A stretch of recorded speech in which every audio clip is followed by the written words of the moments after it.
this. I will be doing this presentation again somewhere. I can't remember. When is it? 1:15, thank you. Someone knows the schedule. Okay, so welcome to the Open Day. I am Professor Graham Watson. I'm the Science Course Director. And my aim in the next 20 minutes or so is to tell you a bit about the generalities of the science course at Trinity. I'm not going to give you any specifics about the different subjects. There's stands by each subject further down the atrium. You can ask detailed questions there about the particulars of the subject. I'm going to just tell you about the generalities of it, the way the course is structured and the sort of areas that you can cover. So, the way it's structured is we actually have a science course office that I'm in charge of, which looks after the TR071 Common Science entry. That's the big entry into Trinity. There's 340 students come into Trinity to do that programme. There are other direct entry courses, which I'll mention a bit later, but that's where most of the science students come into Trinity. Now, what the Science Course Office does is coordinate this programme, because the General Science Course has contributions from all of the different disciplines you might expect: chemistry, physics, different biology disciplines, and we also have geology and geography, and there's some maths. So the Science Course Office will coordinate this programme, and it handles things like student course registration, module choices, because one of the key aspects of the degree at Trinity is the choice that students have within it. That also helps to keep the course up to date and relevant, and it also collates feedback from the students to the staff, but also in reverse. It's also the contact point between, if you like, the university academic structure and the students, so if there are any problems or issues, they can come through the Science Course Office. There is a web page for the science. There's various information here, both for prospective students, but we also use this site obviously for communicating with the current undergraduate student population. So this hopefully is an easy sell for this audience, since you'll come here to hear me speak about science. Why would you study science? I mean, why is science a good thing to be doing at university? Now, I guess technical and scientific knowledge, the actual knowledge that you gain from these programs, is actually very important in industry, the pharmaceutical industry, environmental aspects. So the actual disciplines are very important within a modern world. In addition, and you might have heard quite a lot about this, it's the generic skills that you also learn while studying that subject. So science is very good for developing analytical, logical and critical approaches to thinking, which are useful across entire spectrum of the modern world. We're also, within the course, training people to work both individually and within teams, and teamwork is obviously a very important issue for later in your career. The changing environment requires increasing scientific knowledge, not just for science sake, but things like policy making, environmental concerns and issues of that nature. And I guess the more practical aspects, career opportunities are very numerous from a science background, both within the explicit discipline, but also because of these general skills for the wider job market. Now, I started to write down a list of careers that people have gone into, and it basically covers everything. Right from the specifics from the disciplines, such as the pharmaceutical industry, to much more general things like journalism and law. People have gone through the science degree and gone on to do those things, but also business, IT. So the careers that people go into from the science course at Trinity are very, very varied. So I guess the next question, and one I've got to do a harder sell on, is why study science at Trinity as opposed to anywhere else? Well, I think for me, probably the most important aspect is that if you come to Trinity, it's a research-led education, and you'll be taught by world leaders in their fields. So a lot of the Trinity staff are very highly respected world leaders in their research field, and they will be the ones that are actually teaching you science, and the course is obviously therefore very up to date. We also have very good facilities. Lab facilities are excellent, and I guess in terms of the university, it's very highly ranked in the world. And that's quite important because having a very good degree opens up a lot of doors, particularly if your degree is recognised across the world. Obviously within Ireland, Trinity has a very good reputation, but it has a very good international reputation. And so you can take those degrees to the US, to Europe, and actually they will be well respected in those environments. Many of the courses have field work where it's appropriate, so environmental sciences, zoology, botany. They will have field work which are integrated into the courses, and obviously all the lab disciplines have their lab work integrated into the courses. We have the science course office, which is at the point for the administration of the course, and that gives the students a lot of support in choosing these modules and getting through university. And we're continuously updating the course. The Science Course Office takes a proactive view, and the course is continuously being updated and modified to reflect best practice. Trinity has a tutorial system which is a little bit different to most places, and at Trinity every student is given a tutor who will advise them both academically and personally, and is essentially their advocate within the university system. So they will represent the university, represent the student to the university if there are any issues or they want anything done. And I guess what I'm going to focus on quite a lot for the rest of the talk is this last point, which is there is a very wide range of choice within the Trinity Science degree. Lots of different pathways so that students can learn a little bit about general science, but also specialise in areas which they are interested in. And this is going to be one of the focuses I'm going to have for the rest of the talk. There are more than just the common entry science. This is the one I'm really talking about most of the time. There is maths and theoretical physics, which are separate entries. And we also have what I call these direct entry courses: human genetics, chemistry and molecular modelling, medicinal chemistry, nanoscience and earth sciences. These are courses based on the science course. Okay, so they use lots of the modules, particularly in the first 2 years, but that you are directly specialising in particular areas of science with these courses. For the science common entry, then you're free to choose modules as you like, with some restrictions. I'm going to start the description of the course structure a little bit backwards. This is where you end up. In third and fourth year, you specialise in a particular area of science.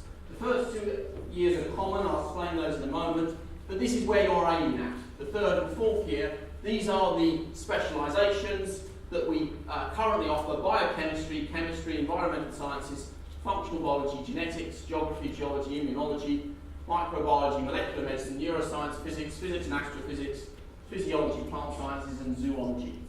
So these are the final degrees that basically people will be getting. Now, at this stage, the difference, say, between genetics and biochemistry is probably not very well distinguished for most people. They do share quite a lot of commonality between them, and that's one of the reasons why we have this common entry. People get to learn in the first 2 years about the different specialisations so they can make an informed choice about where they actually want to go with their studies. In the first 2 years, as I said, you choose modules. So these are actually the current list of first year modules. They're all 10 credits. You have to do 6 of them. So you choose 6 modules depending on what you're interested in doing and how you want to structure your science degree. Now, there is some restrictions on this, but before I get there, I just want to explain how the academic year is structured at Trinity to impact on how you choose your modules. So the academic year We have Freshers Week at the beginning, and then we have a 12-week teaching semester. We do 6 weeks of teaching, and then we have what we call study week. In study week, students basically don't have lectures or labs, and they get to catch up on their work from the first 6 weeks. We then have another 5 weeks of teaching, which takes us right up till Christmas, and then we come back and do the whole thing again. So we have 2 semesters, and when you're choosing your modules, you have to have half of them in the first semester, so 30 credits in the first semester, and 30 credits in the second semester. Following this, we have a 3-week revision period, which usually includes Easter. And then there is a 4-week exam period. And the exams in this exam period cover both semesters. There are no semester exams. All of the exams are at the end of the year. And this is not so important for the students, but that's the period in which the lecturers all have to mark all of the exam scripts and come up with the results. Obviously they're interested at the end point when the results actually come out. So that's the academic year structure, and so you look at it in terms of your choices in the first semester and your choices in the second semester. So what this is supposed to show you is the modules that are available in the first semester and the modules that are available in the second semester from our first year course. And I guess looking at that is rather daunting on saying, what would you do? Now, what you should do would depend on where you want to go, in a sense. If you want to do chemistry as your 3rd and 4th year specialisation, then you have to do chemistry in the first 2 years. You can't not do any chemistry and then specialise in chemistry. Okay? So this is going to get a bit complicated. What we've got is we've got these patterns that we've set up to try and help explain how you choose. So if you're interested in physics, you might choose mathematics and physics, because you need to do both of those to carry on in physics. And then you get one choice in the first semester and one choice in the second semester. Now, what other degree options are open to you depends on what you choose. If you choose chemistry, then when you get to the end of the second year, you can do physics or chemistry. If you choose geography, then you can do physics or geography when you get to the end. So the modules you take will dictate what options are available to you. So in this particular one, these are still available, but it depends on what you do. It's not recommended for biochemistry, immunology, and molecular medicine and neuroscience. And the reason it's not recommended is to do these 4, you have to do chemistry. So chemistry would be the option there, which actually means you don't do first year biology, which if you're doing biochemistry or molecular medicine, it's not the most sensible thing. But in principle, the rules say you could pick it up in second. Not recommended. What you can't do would be genetics or microbiology, because they do require first year chemistry and first year biology, which you obviously can't fit in with these two. That's getting complicated. I'll quickly run through the others. If you take maths in both semesters, you get a free choice here. I've taken physics out.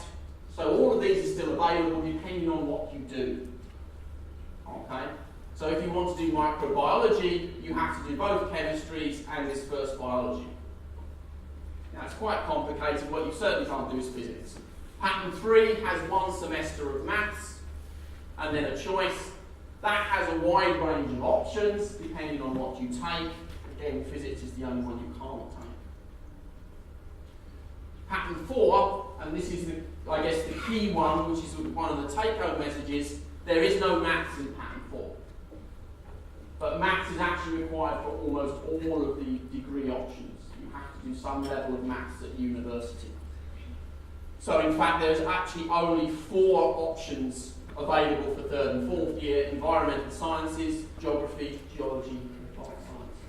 So if you want to do any of the molecular biologies, biochemistry, genetics, immunology, neuroscience, you have to do some maths. If you want to do zoology, plant sciences is okay, but if you want to do zoology or functional biology, you have to do some maths.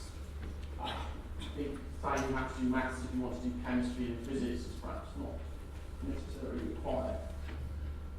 So there's lots of ones you can't do with that. So you have to do some maths at the university route. And I guess probably all I've achieved by going through those patterns is to confuse everybody. But it is actually rather complicated. And what it outlines really is that choice is a central feature of the science course at Trinity. Okay? It's very hard in 10 minutes to try and explain to you how the choices work and the rules behind those choices. But choice is a central feature that we're always striving to maintain and to enhance for the students. It looks daunting, but one of the key aspects with the science course office in particular, there is advice throughout the degree on how you choose your modules, what's appropriate for you and where you're going. So one of the things we, for instance, do is there is an initial orientation before there are any lectures. And in that orientation, there will be talks from the various subjects to explain what they do in the first year. And then there is a one-to-one advice for each student. Each student will meet an academic on a one-to-one basis to discuss their background, what they've got in the leaving cert, what they're interested in, to try and give advice on what the best module combination is for them. The last thing we want is for people to choose modules in the first year, come to the end of the second year and can't do the specialisation they want to because they didn't do the right set of modules. That would be a disaster. So we take this very seriously. There is this one-to-one advice and we are as flexible as we can. So within the first semester, if you do a module in the first few weeks and you suddenly realise, actually, I shouldn't have done this module, you, let's say, do physics, and you suddenly realise, actually, you're not up to doing the physics for some reason, then in the first few weeks, we let you change your modules. And in fact, for the second semester choices, we let you change right up to the end of the first semester. So choice and flexibility is a key element of this degree so that we can try and tailor the degree to what students are interested in. The dreaded slide on leaving cert points. This shows the historical change in the leaving cert points. For science common entry, there is 340 places at Trinity, so there's a large number. What you'll see is there was a small increase from 2010 to 2011, and there's a 30-point increase last year, but that's when bonus points for maths came in. So there's 25 bonus points for higher level C and above in maths. So you could probably put most of that down to that change in the way the points were calculated. So it's reasonably static across the last 3 years. These are the direct entry courses I mentioned: human genetics, chemistry, microbiology, medicinal chemistry, nanoscience, earth sciences. In the first 2 years, they take primarily modules out of the science course. So they are predefined for the students. There's no choice. Okay. So, for instance, chemistry and molecular modelling, which probably no one actually understands what it is because it's not something you'll have come across. Those students have to do chemistry and maths. They do actually get some choice. They can do physics or biology. You can't do geography or geology. Medicinal chemistry in first year, for instance, would have to do maths, biology, and chemistry in the first year.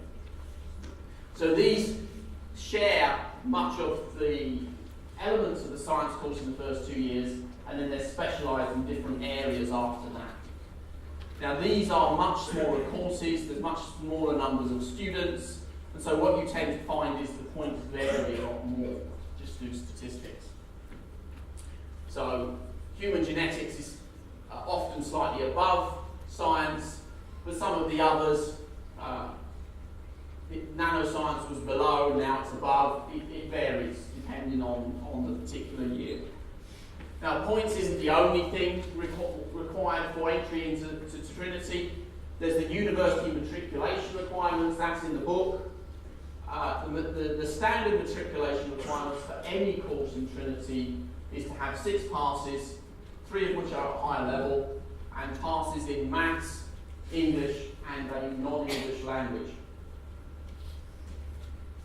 So that can be Irish or Spanish or whatever, anything that's not English. That's the general requirements for Trinity. It doesn't matter what course you do, you have to meet those requirements. You have additional requirements for particular courses, so in science you have to get slightly better In maths, you have to get a grade C ordinary or a grade D higher. Okay? And then in addition to that, you need 2 science subjects at higher level grade C or above. Now, one of them can include maths, if you get a higher grade C in maths. So what the maths can actually count as one of the science subjects. So, that's really all I've got to say. I'll stress again, I think I said it this time, this is the second time I've done the talk, so I can't remember what I said in which one. There is stands down the far end of the atrium. Every discipline is down there. There's people from those disciplines. So if you want to go and speak specifically about chemistry or physics, or any of the direct entry courses, medicinal chemistry, medicinal chemistry or chemistry methodology, any of those courses, there will be people down there who can give you information. You've got this schedule in your books. Anyone who thought this was fantastic, I'm back on the one to 3. There you go.